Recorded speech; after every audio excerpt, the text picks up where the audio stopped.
What we're hearing today from businesses is that while Connecticut may be emerging out of the pandemic, businesses are being faced with their own pandemic, that government needs to start listening to them.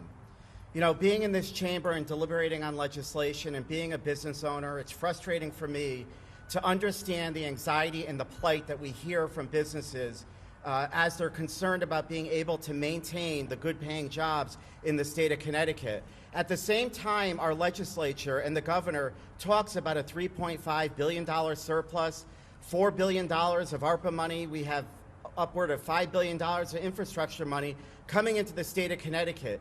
Yet, our government has only been willing to pay back $150 million of a debt that was created by this pandemic.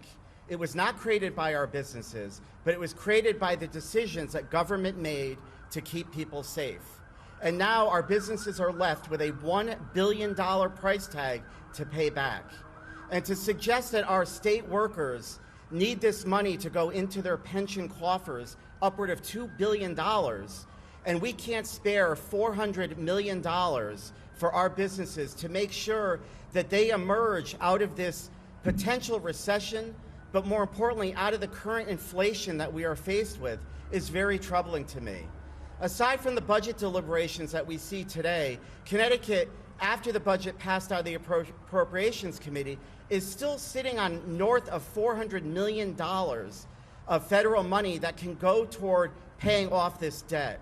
So I am asking the Democrats and the governor to stand up like so many other states did across the country and pay down this debt so our businesses could try to begin to navigate out of this terrible pandemic that they're faced with and bring jobs back to the state of Connecticut. My name is Dave Rutigliano. I represent the fine people of Trumbull, but I'm also in the restaurant business. So I just wanted to give you a quick perspective on what it was like in my business to close and the devastating effects of this tax. I am a 24-year-old growing restaurant company, born here in Connecticut, all in Connecticut. And in the swoop of a pen, when we shut down, we, for the first time, laid off our first employee, and we laid off 300 of them at the same time. Had never happened, right? I'm also one of the 600 that closed the restaurant. We lost one of our locations during the pandemic. We had just opened a new one, and within 2 months we were closed, and our company was devastated. Let me tell you what happened in 08. 08, we didn't lay off anybody, but yet we were responsible for paying back the loan the state of Connecticut took. It was tens of thousands of dollars a year in additional unemployment tax payments that we had to make that we did not incur. Our people did not get laid off. The people that did get laid off, the companies that went out of business, weren't even here to pay the tax. It slowed our growth. I could tell you that we didn't open a new location or expand during that period of the tens of thousands of dollars in additional revenue and additional taxes we had to pay every year.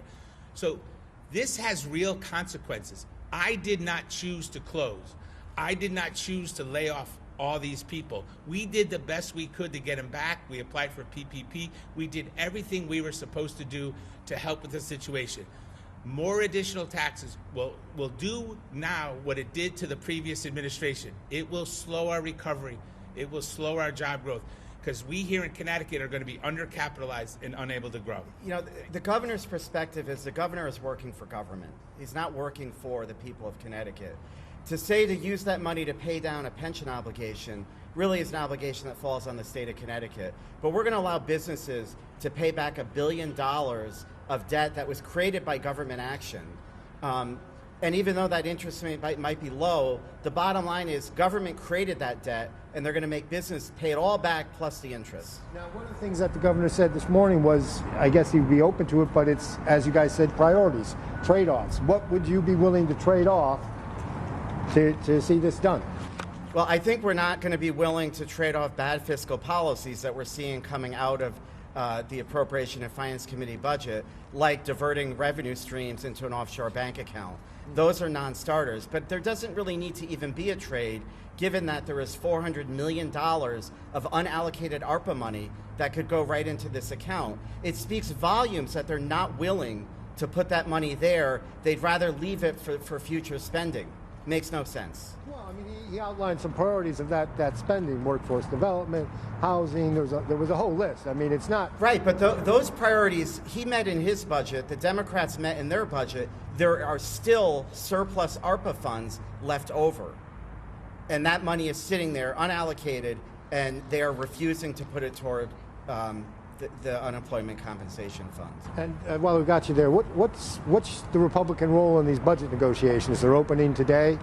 Well, right now it's early in the process. I mean, Democrats, their tax package and their spending package aren't even aligned. So they need to get in the room themselves and figure out what their own budget is going to look like before we begin our conversation. But you expect to be brought into the conversation? I would hope so, because when Republicans aren't brought into the room, that's when really bad decisions are made.